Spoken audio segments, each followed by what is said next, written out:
Ang ikalawang sulat ni Pablo sa mga taga-Tesalonika. Unang kabanata. Mula kina Pablo, Silas at Timoteo, para sa iglesia sa Tesalonika, sa mga hinirang ng Diyos Ama at ng Panginoong Hesukristo.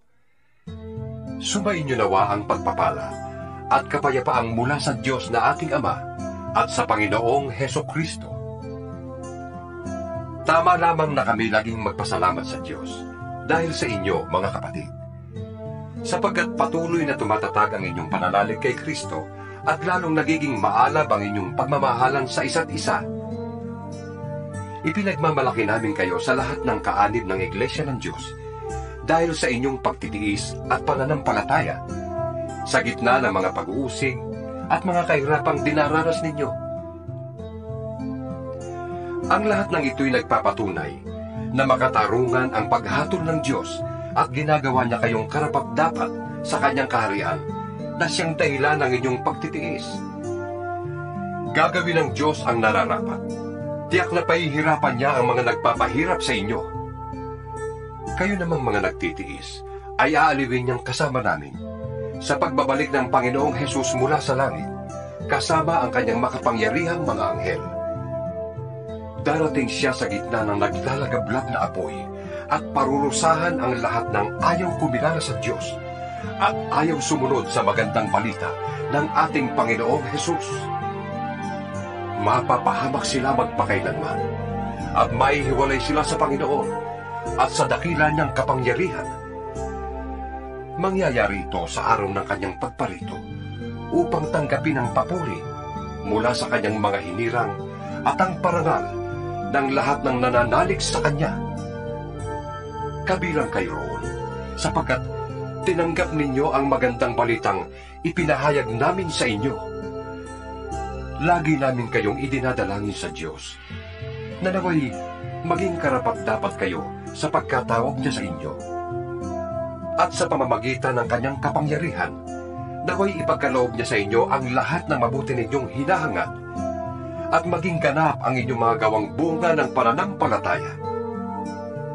Sa gayon, mapaparangalan ninyo ang ating Panginoong Hesus, at kayo naman ay pararangalan din niya ayon sa kagandahang loob ng Diyos at ng ating Panginoong Hesukristo.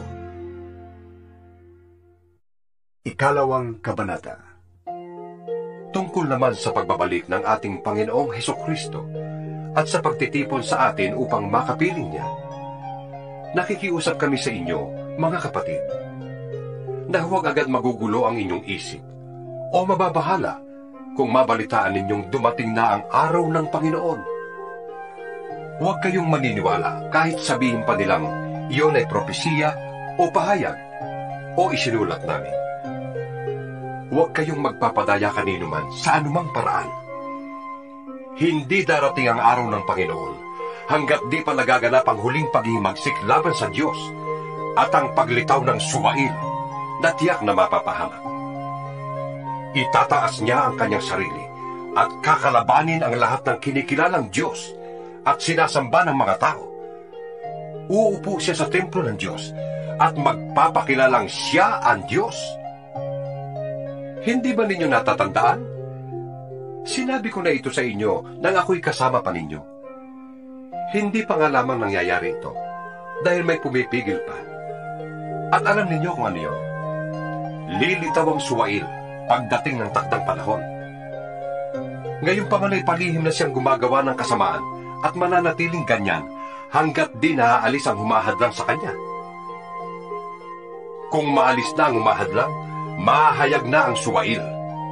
Ngunit, pagdating ng Panginoong Hesus, papatayin niya ang suwail at lilipulin ito sa pamamagitan ng kanyang kapangyarihan at nakakasilaw na liwanag. Paglitaw ng suwail, taglay niya ang kapangyarihan ni Satanas. Gagawa siya ng lahat ng uri ng mapanlinlang na mga himala at kababalaghan. Gagamit siya ng lahat ng uri ng pandaraya sa mga mapapahamak, sa mga taong ayaw umibig sa katotohanan na makapagliligtas sana sa kanila. Dahil ayaw nilang tanggapin ang katotohanan, hahayaan ng Diyos na sila'y malinlang ng espiritu ng kamalian at maniwala sa kasinungalingan.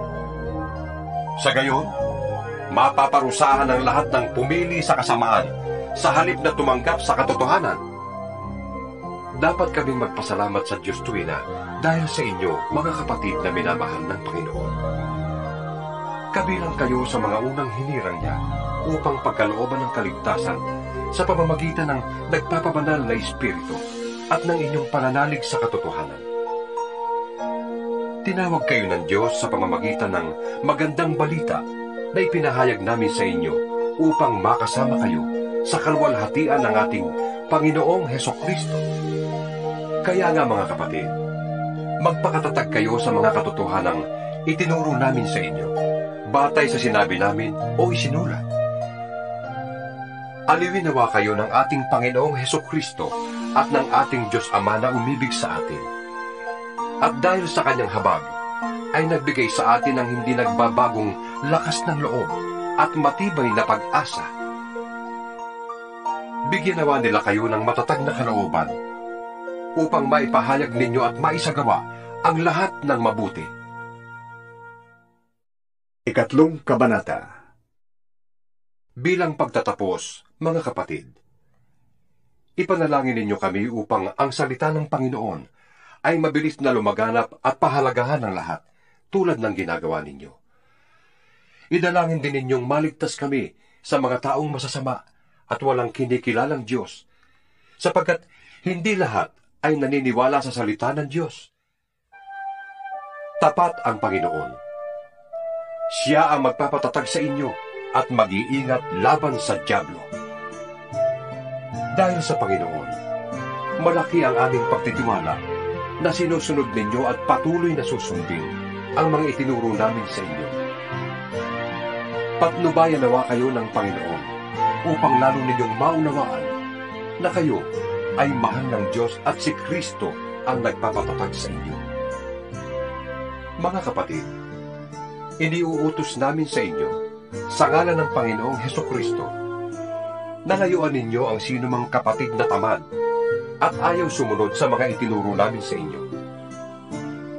Alam naman ninyo na dapat ninyong tularan ang aming ginawa. Hindi kami naging tamad na kami kasama ninyo. Hindi kami nakikain kanino man ng walang bayad. Nagtrabaho kami araw-gabi upang hindi makabigat kanino man sa inyo. Ginawa namin ito hindi dahil sa wala kaming karapatan sa inyong tulong, kundi upang kayo'y bigyan ng halimbawang dapat tularan. Nang kasama pa ninyo kami, ito ang itinuro namin sa inyo. Huwag ninyong pakainin ang sinumang ayaw magtrabaho. Binanggit namin ito dahil nabalitaan naming may ilan sa inyong ayaw magtrabaho at walang inaatupag, kundi ang makialam sa buhay ng may buhay. Sa ngalan ng Panginoong Hesukristo, mahigpit naming iniuutos sa mga taong ito na sila'y maghanap buhay ng maayos at huwag umasa sa iba.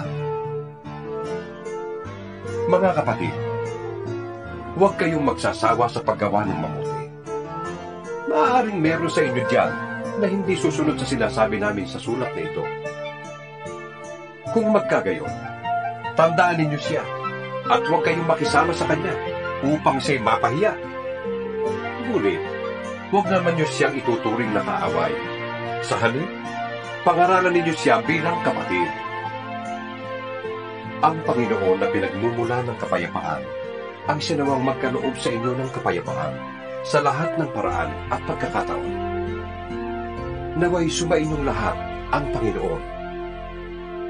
Akong si Pablo ang sumulat ng pagbating nito. Ito ang aking lagda sa lahat ng sulat ko. Ganito ako sumulat.